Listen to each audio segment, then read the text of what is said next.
How you doing? Hey, I Mike. have next to me my good friend, Dr. Jim Hermiller. It's great to do these cases with a real world expert. We have a good MitraClip case for you today. This is consistent with our theme that Mark Reisman came up with called The Day in the Lab. We're going to kind of jump back and forth between a couple of things here in our lab. We have a PFO that Dr. Sharma is working on next door. Jim and I have been working on a MitraClip, so we're kind of going to weave in and out of these labs, and then we're going to go over to my good friend, Dr. Ashish Prasad, over at Banner University. Introduce the lab that's with us. We have Kendall. He's our radiation expert, our fluoro expert. We have Sydney, we have Tracy, and Colin is hidden over in the corner somewhere. He's circling the case.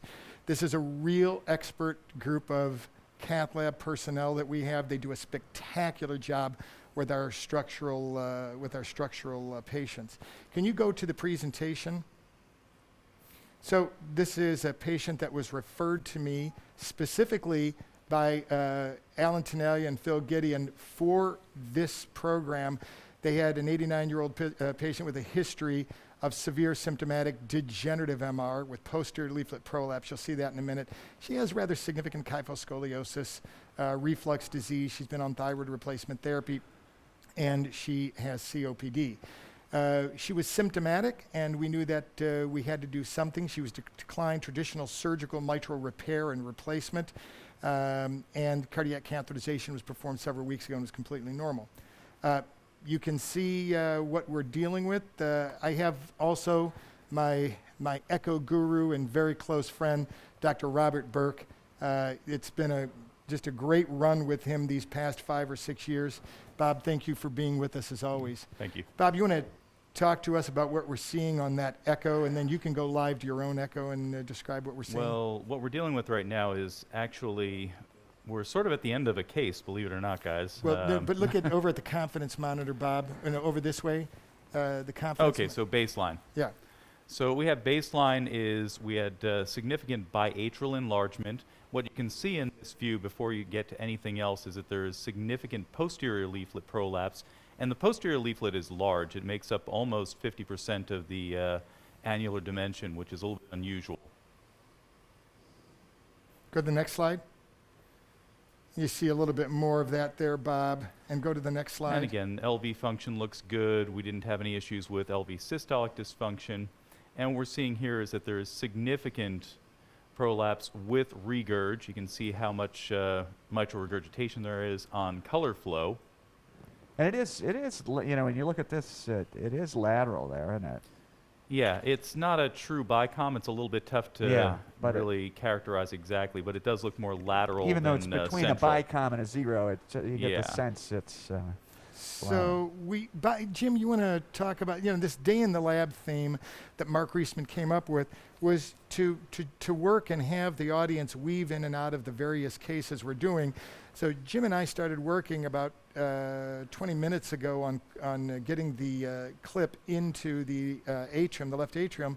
You want to talk about what we saw and what we proceeded with? So I think first to start back at the transeptal, you know, all these MitraClip cases are the same. It's just step by step, don't skip anything. And the transeptal was a little challenging in that, you know, her geometry, as we would come down from the SVC, it would be sort of way anterior, and, you know, I ended up with my transeptal needle probably at 10 o'clock to get her back posterior enough. And we were really, I don't know if, Bob, you've got any of the pictures, but we were really posterior. You can see where my needle's coming through. I'm running right down the line of coaptation there. And if you really think about a distance from the annulus, it's really how far posterior you are. It's not how high you are in the bicaval. And we thought, geez, we measured about 4.5 centimeters, right? Right. And so we thought we were going to have plenty of height that way. So we were happy with that transeptal, and we took it. Any other comments there, Bob? Yeah, so when we actually made the measurements here, we had about just a little bit over 4 centimeters there. We went into a 3D view, which was even more reassuring, with about 4.4, 4.6 centimeters coming from where we had actually made the puncture to the mitral valve.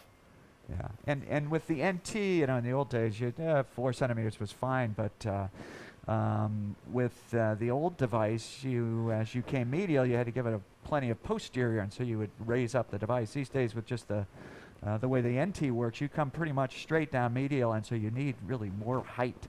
But we were pretty happy, and certainly if you look at Bob right there, you can see our punctures such that we're running right down the line of coaptation. So it looked really good. We're pretty happy with this. So once we get across, for those who don't do MitraClip, once we get across, we're fortunate to have cardiac anesthesia here. We have Dr. Robert Schwartzstein, who's our anesthesiologist, and he sort of maintains ACTs in the 300 plus range. So that's where we were. Now, you want to talk about kind of when we came out with our clip, what we saw? Yeah, so we came out with the clip and surprisingly, we didn't have enough height, right? Right. We came down, we didn't have enough height. And so we had to do a few maneuvers to help with that. Use the anterior, the A knob, to basically try, just remember that the A knob will take you anterior, which means you've got to posteriorly, you got to clock the guiding catheter, which will raise you up. That also, in addition to taking the anterior, takes you lateral, so you have to do a little medial knob with it as well. So we gave it some A knob, and then Yeah, this was like playing MitraClip Twister for a little bit there. yeah, it was complete knobology here. But you can see right now we're lining it up, and that looks pretty good. We're underneath. So Jim, just for Bob, you had some good images there for our for the audience and the panel. Would you show what our measurements were, our baseline gradient, and a look at the pulmonary veins? And this is always important because Bob and I really feel strongly when we do these MitraClip, we want to accomplish three things. The first thing is to ameliorate the flow reversal in the pulmonary veins because we feel that's where the symptomatic relief comes from. The second is to try and reduce the severity of MR at least 2 grades, so 4 plus to 2 plus, 3 plus to 1 plus. We never really completely ameliorate all the MR. There's always a little bit of residual MR. And then the final thing, obviously, is not to leave a gradient. So Bob, with that in mind, you want to go through the numbers, the measurements that you took before? Yeah, so just quickly looking at the mitral valve, you can see that there was definite mitral posterior leaflet prolapse. This is the anterior leaflet. This is the aortic valve. This is the left atrial aspect, left ventricular aspect. And you can see how there's that billowing of particularly the posterior leaflet that was our primary concern. And we can go through this. With that being said, the measurements that we have were all very favorable to support being able to clip this and not get into trouble. So initial evaluation, you can see that there's a lot of mitral regurgitation. The mean gradient across the valve was absolutely normal at 1.6 millimeters mercury. So our chance of leaving mitral stenosis is pretty unlikely, yeah. Yeah. So went and do basic piezo measurements and quantification of the mitral regurgitation. In this case, the ERO is 0.57 centimeters squared. Anything over 0.4 centimeters squared quantifies as severe and would be significant. This is pulmonary vein flow, which you can see here. There's definite late systolic flow reversal, which is consistent with severe So Bob, I'm going to interrupt you. regurgitation. For those people who don't look at pulmonary venous flow every day, just give 30 seconds on what this means and how you're measuring it. Okay, so what's happening here, if you look at the QRS complex, in systole, initially the lungs are able to empty into the left atrium appropriately, but unfortunately what happens is that into mid to late systole, there's reversal of flow, there's backup of blood into the lungs, causing congestion at that time. So instead of having the left atrium fill normally, it's impeded. In diastole, once you get rid of that mitral regurg, then you have most of your filling for the left atrium. So that's what we're looking at here. So the lungs are supposed to be a balloon, not a water balloon, and that's basically what we're seeing here, correct? Absolutely. So. All right.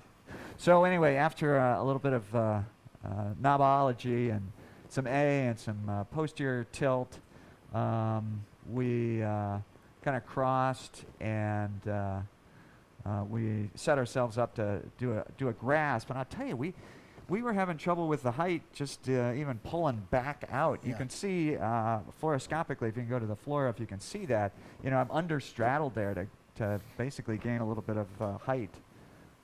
So We're we significantly understraddled there, yeah. But we're able to get a great grasp. I don't know if, Bob, you've got any of the sort of the grasp recorded. So this was orientation of the gripper, with the clip arms right here. And you can see anterior leaflet and posterior leaflet just for orientation purposes there. We were below it, and we were tapping awfully well, and because we were having some troubles with height, we decided, we wanted to wait and do our grasp live, but we thought we're in a good position now. So Bob, you want to talk about what we're seeing here with the gripper arms? So what we're seeing here is, if I freeze this, Yeah, you what just you're saw seeing the is- grippers come down. pay attention to this image right here. So again, anterior leaflet is here, posterior leaflet is here, the clip is right here. As we go by frame, you're going to see the leaflets come up, and then they tap down, and then you start to see the gripper right there coming down and catching the posterior leaflet and also the anterior leaflet right there. Jim, will you describe for the audience what the gripper is exactly? Yeah, so it basically is on the atrial side. It has little teeth, basically. And so that gripper comes down on the atrial side and then allows you to close the clip, and the clip arms are on the ventricular side, and you basically sandwich those leaflets in between. And this is just, if you want to know that you've got a grasp, this is what you want to see. You want to actually see the grippers come down on top and then see it all fold over. And so I think this is just sort of a beautiful demonstration of, what you'd like to see. At the end of the day, you can never leave a clip and sort of go, oh, well, I think it's in there. Right, You have to be absolutely certain. Right. And so we took this grasp and we closed the clip. And you want to show what happened to the MR? Bob, can Yeah. you show the clip closing? Did you get an That image of this? was what we did right Just up here. right, No. And you may not have. I think I closed it pretty off quickly. camera. So So now the clip arms, if you can go to me, the clip arms have now come up and they've grasped the leaflets between the grippers that have the little teeth and the clip arms, and this is what we have. So Bob, we look for what's called a tissue bridge when we do this. You want to show that tissue bridge to show that we have what is good investment of the mitral leaflets. So here, did a res view on the clip. You can see where the clip is here, and you can see that there's tissue coming in from the posterior leaflet and the anterior leaflet straight across, and we've got nice investment of the mitral going across through the clip. So then why don't you show what happened with the color flow? So this is our color flow right now, and I can actually go back to what we're looking at live. Nice. You do And good in a work. biplane view, you're really not seeing much, if any, residual mitral regurgitation. From the commissures, we didn't anticipate a real problem. That all looks great. As we come down more medially, just to the medial side of the clip, there's still minimal mitral regurgitation, but again, that's basically trivial at that point in time. Yeah, that's gonna quantify as Yeah. trivial, right? So from the panel, could we get some observations and maybe what you might have done with the height issue? Just one other thing. Do you want to just show the pulmonary flow? Oh yeah, show the pulmonary flow. Sorry. Yeah, so again, with the pulmonary flow, what we also had here, since I've already got it and we don't have to wait, what you're seeing is that now there is normal systolic flow into the left atrium. You see, this doesn't reverse anymore like it did previously, and this is actually comparable to or even greater than the diastolic flow. So you've had normalization of flow into the left atrium, which she hasn't seen for quite some time. And this is the thing, I think we all agree that this is the thing that is going to relieve her symptoms. This is the thing that's going to make her feel better. Don't you agree? Yeah, I came in and met her. She wants to shop again. She'll be able to. So Bob, what do you have here? And this is also just the gradient across the valve. The one thing that we don't want to do is trade mitral stenosis for mitral regurgitation, and in this case we certainly have not done that. The mean gradient here is 2.2 millimeter mercury. Again, that's physiologic, and that should not cause any trouble whatsoever with any symptoms. So you guys want to panel jump in here? Sure. I think one of the challenges was Dave and Holmes, Yeah. this is Bridge here. I got to congratulate you guys for doing an awesome case. You guys made it look so easy. This was actually a very difficult case where you guys did not have height, and other people may have struggled for a long time if we hadn't used the advanced knobology you guys were referring to. So I think that was a fantastic demonstration. Even more importantly, I think what you guys have demonstrated is pulmonary venous flow reversal existed before, and now it's gone to normal pulmonary venous flow. That is truly what we want to see at the end of the case. That's what's going to make our patients feel better. So this is a fantastic representation. So the first question that I would have is, we've been talking about transeptal puncture since this morning, and we saw a great case this morning on mitral valvuloplasty being done in 2018, or a rebirth of mitral valvuloplasty, as you will, with different kinds of balloons, not the Inoue balloon. One of the issues there was the transeptal puncture. What do you think would have been different had you done a transeptal puncture slightly differently, which would have allowed you to not use advanced knobology? I think that's the first education that we want to hear from you guys. Yeah, no, so it's very interesting, Bridge. I don't know that we've got a picture of it, but I am way posterior on this septum in the short axis. I mean, I'm almost, all the way to the free wall. I'm not sure how we were going to get more height, right? Right. I mean, that was the tough part.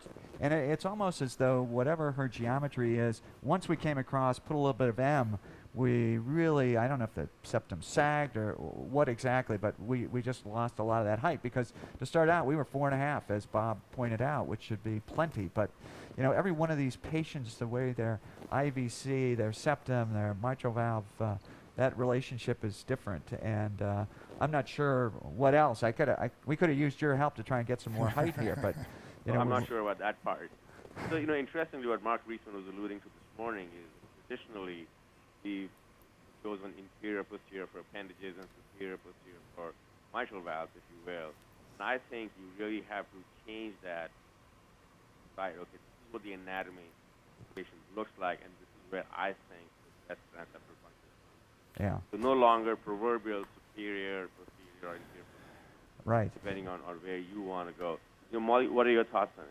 Yeah, no, I think you're right. And if you look here, what you really want your puncture to be is posterior enough that, that guiding catheter is just right on the line of the mitral line of coaptation. Right. And we were, I would push and pull on this thing, and it would just, I didn't have to give it any anterior posterior because it was, right up and down that line. It was just, we surprisingly didn't have much height. You can see it right there. And every one of these cases is a little different. I'm not sure where I would have punctured differently. Right. We made several movements. The one thing I would say, just one thing, please check another ACT, because we've been kind of sitting here for a bit. So, David and yeah. Jim, we're going to have to go to Banner in a minute, but I do want to make one other comment. That, one of the things that's been very interesting as we've worked closer in teams doing this interventional stuff is that we were always taught as surgeons that if you left any mitral regurg behind, it was always a horrible thing. And it is in young people, because we actually make young people live longer. People like this, no matter if I do a perfect repair, she's not going to live any longer. All we're trying to do is make her feel better. Yeah. And these people do so well. And I think we're starting to change, both in surgery and in cardiology, some of our goals. And then the goal is make this lady just feel better. Right. Yeah. So, a beautiful Mike, case. I do agree with you, but having said that, that's what we said initially, because that's the kind of result that we could get with when we started with Everett. We could only put one clip in the A2, P2 Right. regions, but as we've gone to the point of saying that now we're doing actual repair, going to the side, and, God only knows what COAP is going to show. But at the end of the day, I think what it's going to be is the lesser the MR that you have left behind, the better the outcomes are going to be. So even though what you're saying is absolutely correct, this patient population is more quality of life, but there's a lot Right. more. So I'm going to do one thing. Banner, we're not going to go to Banner for about 15 minutes, which will give them plenty of time, almost 55 minutes to do their case. This session goes till noon. What I want to do you mind? I always wanted to say this to you. Can you sew things up here for me? Yeah, absolutely. I'm going to go next door. Alok Sharma's in the middle of a PFO closure. So I'm going to go next door while they sew things up here, and then we'll transmit from the other lab. Is that okay, You're everybody? sure Jim's qualified to finish this up? You don't have a I fellow always that can wanted do to this? say that I'm to going to him. open the book up and read about it. Yeah. You can see the YouTube video. Okay, I'll catch you guys next door. Okay, good. We're in our second lab now, and we're going to do a PFO case. I have with me my can-do-it-all second year out of fellowship interventionist, Alok Sharma. You saw some of the great work he did this morning. Alok, take us through what we have. Okay. Good morning. We're in lab 2. I'm with Jim and Paul, who are our techs, and Dr. Nick is our anesthesiologist, and Dr. Royce is our echocardiographer. May I have my slides up, please? Okay, next one. So very quickly, this is a brief PFO case. It's a 48-year-old female with history of dysarthria and left-sided weakness recently, which was confirmed on MRI that there was an evidence of infarct. She had no significant comorbidities. Her hypercoagulable workup was negative. She had an event monitor for at least 30 days, which showed no evidence of paroxysmal atrial fibrillation or any other arrhythmias. She had a transthoracic followed by a transesophageal echo, which showed a positive bubble study with a normal EF. She has been on aspirin 81 milligrams daily. She was seen by a vascular neurologist and then was referred to Dr. Reisig for further evaluation. Her ROPE score is 7 points, which means that she has a 72% chance that the stroke is due to a PFO and a 6% risk of 2-year reoccurrence of stroke or a TIA. So we had a shared decision making with the primary cardiologist and vascular neurologist to go ahead and close this PFO. So the plan today is to do a PFO closure with a 25 millimeter device, and we can talk about how to size this under a transesophageal echo, and we can do this either under ICE or under transesophageal echo. But I think there's another PFO case later today under ICE, so we thought due to educational value, we'll do it under TEE. And I think it's, look, I think it's what you're comfortable with, what you do well. And, you know, ICE does add some cost to the procedure. We have 2 great echocardiographers. Christina Royce is our echocardiographer for this case. Christina, you have taught us so much about the agitated saline study. And one of the things that struck me about this case was that the initial stroke was some time ago, and they did an agitated saline study that maybe didn't opacify the atrium. You have really, really been our conscience on making sure we adequately opacify the atrium, because the subsequent study was markedly positive. Absolutely. So I'm going to show you just a couple of images here on what we started here even just this morning. So under sedation, you can see here the center on the left picture is the aortic valve. The actual septum is somewhat mobile. We measured it. It's only about 12 millimeters, so it doesn't meet criteria for atrial septal aneurysm. But this is a typical IV injection through the arm, and we can see, okay, fine, I can argue that I see a few microbubbles crossing. However, I'm going to take you now to the next view where with 3D, where Dr. Sharma injected through the leg or femoral vein, we can see it's impressive. Okay, just give it a second to load. How different the blood flow is from the femoral. So here comes the injection, and just give it a second. This is not with Valsalva, so I just want to show complete opacification is absolutely necessary in order to do a proper study. Now the next view is the last one I'll show you, which is here just today with 1 Valsalva. So if she was sleeping, snoring, bearing down, here it comes. Boom. It's very obvious. Boom. And it doesn't really stop there. So it's impressive. It's been looked at to look at femoral injections. They are safe. The incidence of cerebral ischemic events with bubble studies are very low. A paper written by Dr. Burke several years ago looking at that. So while it's important to not only opacify the septum, but also change the location of the injection. So femoral here is key That's because great. the And eustachian yeah, valve. I should mention that Thank you. through the IVC, there's a eustachian valve, and it directs flow actually to the PFO. So whereas SVC directs flow away from the septum. So as So Dr. why Rice- don't you get into the closure, because we have to go to Banner in a few minutes. So go to the next slide. So show the fluoro, please. So this was a bubble study performed prior to the procedure. So what we did was it's a 6 French sheath. We'd use a multipurpose catheter with a standard J wire, and it easily crossed. You just pull back, direct it towards the septum, and the wire goes into the left superior pulmonary vein. Go to the next fluoro. So you advance your multipurpose catheter into the pulmonary vein. Next one, please. And then you exchange it for an Amplatz extra stiff or a super stiff wire. Next one, and then you advance it for your sheath. Now we are using a 25 millimeter device because of the tunnel length is only 10 millimeters, and there's no aneurysm, and the septum secundum is not that thick. So we used a 9 millimeter gold sheath to deploy the device. So we are across the septum and ready to do Why the don't you device. go into the deployment then? Okay. Someone let Dr. Prashad know that we're going to go to him a few minutes early here, okay? So let us finish deploying this, and then we'll go to Dr. Prashad. So tell them what they're going to see when this comes out. So you're across the tunnel, and why don't you get a good image on the Jim, push the table up here a little bit. Okay, now cine that so they can see. So you can see the 2 lobes. Describe the 2 lobes you're seeing of the device. So the device has 2 lobes. So the new PFO device has, if you look at the 25 millimeter device, the left atrial disc is smaller. It's 18 millimeters, and the right atrial disc is a bigger one, which is 25 millimeters. Whereas if you use a smaller device, 18, they are actually the similar size.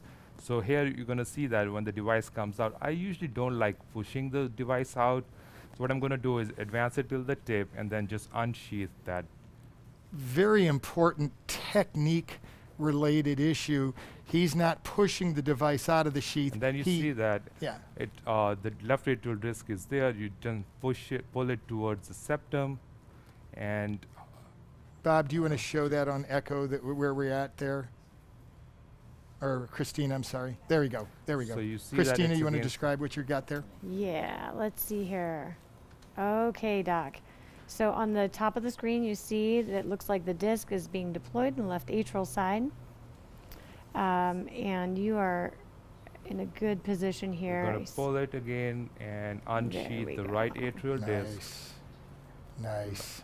like that, and then push it against the septum right there. So now Perfect. the picture she's giving you, the picture that Christina's giving us shows the disc on the left atrial side, and then you're going to be able to see the disc Yes. forming on the right atrial side, and in between it, we want to form a septum sandwich. You happy, Christina, with where he's at? I am. Actually, let's see here. Let me just get one little view. I want to make sure we have ample tissue in between. I'm going to put a little color on here. You're still attached, so Yep. are you giving me a tug right now? I'm going to do a tug test to make sure you just pull it and then Nice. push it, basically. Okay, Nice. good. And Good flow job. save that. Great. And want to put a little color on there. That's beautiful here from the left atrial view. It's very well positioned. Nice. And we're going to put a little color on to see if there's any residual. Of course, with an ASD, it'd be a much more time-intensive process. With the PFO, we can at least just cover it up. But All right, you want to land this plane? all right. I think it looks good, so I'm going to just release that. So what you do So is you just got to do the right atrial side? yeah. So you just Okay. counterclock this. The right atrial side? Yes. Okay. You're only in the left atrium, aren't you? Let's do a. And you're going to, okay. No, I see it. Okay, good. Good. Great. Oh, yeah, you got both discs out. I see it. Perfect. And then just pull the device. Perfect. And it Great. usually reorients once. Isn't you that release it. amazing? This is the St. Jude's, former St. Jude's Legacy Abbott Vascular Amplatzer device. It is doctor-proof almost, isn't it? And especially with the newer device, I think the risk of erosion is like really almost zero. So. So I go in two fluoroscopic views. Jim, can you go to eleocranial so you can see the septum? Dr. Burke, there's an eye coming behind you there. So and center that, please. So you can see the septum right in this view. I can cine it for you guys. And then you go in areocaudal, so you can see everything en face.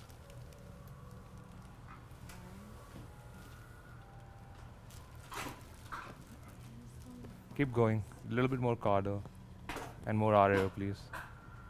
Nice. And then, so that's another way Cine. to tell angiographically that you are, so you see two discs en face. So Perfect. Perfect. Look at that. we can do another bubble study to see that, but we are done here. So it's like a 5-minute. This is the way he demonstrated it, the way Dr. Royce demonstrated the transesophageal echo. I think what we've demonstrated here today, Alok, is that these are simple to do. And Raj Makkar always says, do what you're comfortable with. We have a great comfort with transesophageal echo here because we have two really phenomenal echocardiographers in Dr. Burke and Dr. Royce. And this makes this just an easy, very satisfying procedure to do. Absolutely. I can do this all day long. Yeah. Well, another great case, David, and beautifully done. I think we're going to need to go to Banner now. Yeah, let's go to Banner. But, So Banner's going to have two great cases, guys. Yeah, Banner's going to have a solid 55 minutes, so they should be good. Okay. Well, thank you, guys. Thank you.